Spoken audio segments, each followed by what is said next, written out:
पिछले 24 घंटे में उड़ीसा के ऊपर रेनफॉल का डिस्ट्रीब्यूशन फेयरली वाइडस्प्रेड रहा है। 6 जगहों पे हैवी रेनफॉल दर्ज की गई है। सबसे अधिक वर्षा कालाहांडी में, लांजीगढ़ में 96.4 मिलीमीटर दर्ज की गई है। बाकी सब जगहों पे जो है अनेक स्थानों पे हल्की से मध्यम वर्षा तो दर्ज की ही गई है। झारसुगुड़ा में तापमान सबसे अधिक 36.6 डिग्री सेल्सियस दर्ज किया गया है। अब बात करते हैं सिग्निफिकेंट वेदर सिस्टम की। तो सबसे पहले मानसून की बात करते हैं।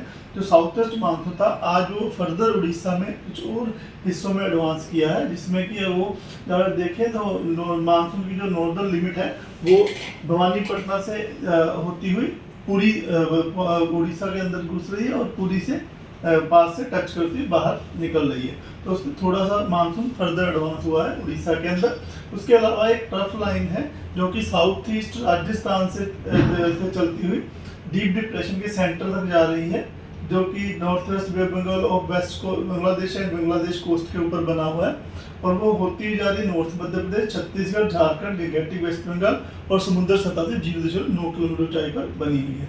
अब बात करते हैं सिस्टम की बात करें तो सिस्टम अभी जो है वो लैंड में क्रॉस कर चुका है। तो उसमें अगर बात है जो सिस्टम पहले north west Bay of Bengal off West Bengal Bangladesh coast के ऊपर था एक डीप डिप्रेशन के तौर पे, वह जो है नॉर्थवर्ड मूव किया है और पिछले 6 घंटे में 22 किलोमीटर प्रति घंटा की रफ्तार से चलता हुआ वेस्ट बंगाल और बांग्लादेश कोस्ट, जो कि सागर आइलैंड और खेपुपाड़ा के बीच में जो है राय दिघी जो वेस्ट बंगाल स्टेशन है उसके पास से होता हुआ गया है। 10:30 से लेके 30:30 के बीच उसमें क्रॉस किया है और उसका जो सेंटर था 11:30 बजे की ऑब्जर्वेशन, 11:30 बजे की ऑब्जर्वेशन के हिसाब से IST टाइम में जो वेस्ट बंगाल बांग्लादेश कोस्ट के ऊपर लैटिट्यूड 22 डिग्री सेल्सियस और लॉन्गिट्यूड 88.4 डिग्री ईस्ट के पास है।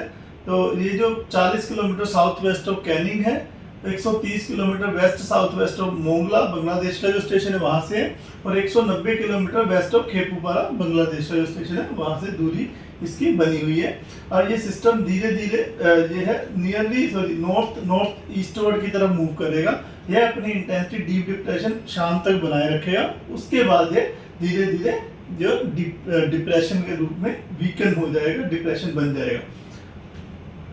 इसके सिस्टम के हिसाब से आज जो हमारे उड़ीसा में हम लोगों ने वाइड स्प्रेड डिस्ट्रीब्यूशन दिया है रेनफॉल का, यानी ज़्यादातर स्थानों में हल्की से मध्यम वर्षा होने की संभावना है। उसके अलावा हैवी टू वेरी हैवी और हैवी रेनफॉल भी 1-2 स्थानों में हो सकता है। तो बात करते हैं लगभग सब जगह पे थंडरस्टॉर्म विद लाइटनिंग होने की संभावना के साथ में जो गस्टी सरफेस विंड स्पीड है वो 40 से लेकर 60 किलोमीटर प्रति घंटा की रफ्तार के बीच में रह सकती है।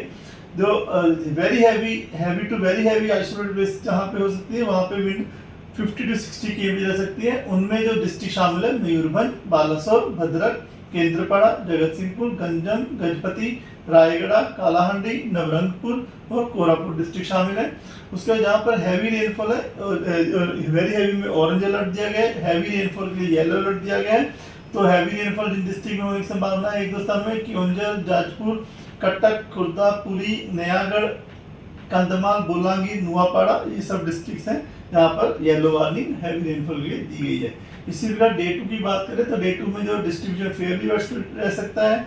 आइसोलेटेड बेस में हैवी रेनफॉल जहाँ से मयूरभंज, बालासोर, रायगढ़, नुआपाड़ा, कालाहांडी, नवरंगपुर, कोरापुट और मलकानगिरी डिस्ट्रिक्ट, बाकी पूरे उड़ीसा में। इसके साथ साथ thunderstorm with lightning, gusty wind speed जो है 30 से 50 किलोमीटर प्रति घंटा की रफ्तार से बहने की संभावना है।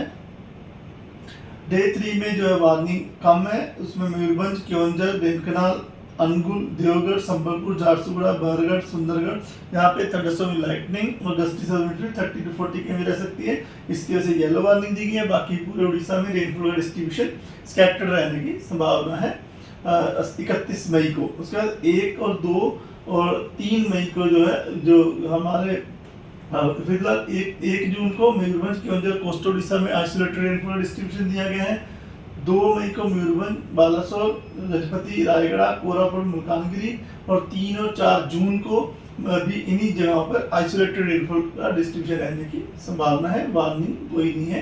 टेम्परेचर की फोरकास्ट बात करें तो अगले 3 दिन तक तापमान में ज़्यादा बदलाव नहीं देखा जा सकने की संभावना है। फिशरमैन वार्निंग अभी कंटिन्यू है।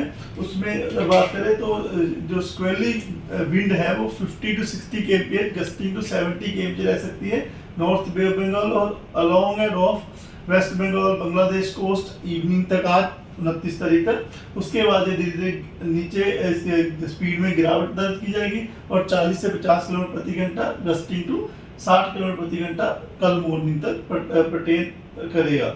उसके अलावा अगर उड़ीसा की बात करें तो स्क्वेली विंड जो है उड़ीसा के अलोंग एंड ऑफ कोस्ट पे 40 to 50 kmph gusting to 60 kmph जो है रीच कर सकती है। वो 30 तारीख तक कंटिन्यू रखने की संभावना है। सी कंडीशन जो है रफ टू वेरी रफ रहेगी इन एरियाज में और फिशरमैन को एडवाइस किया जाता है कि वो deep sea north adjoining central Bay of Bengal and along and off Orissa coast में फिशिंग के लिए ना जाए 30 तारीख तक। धन्यवाद।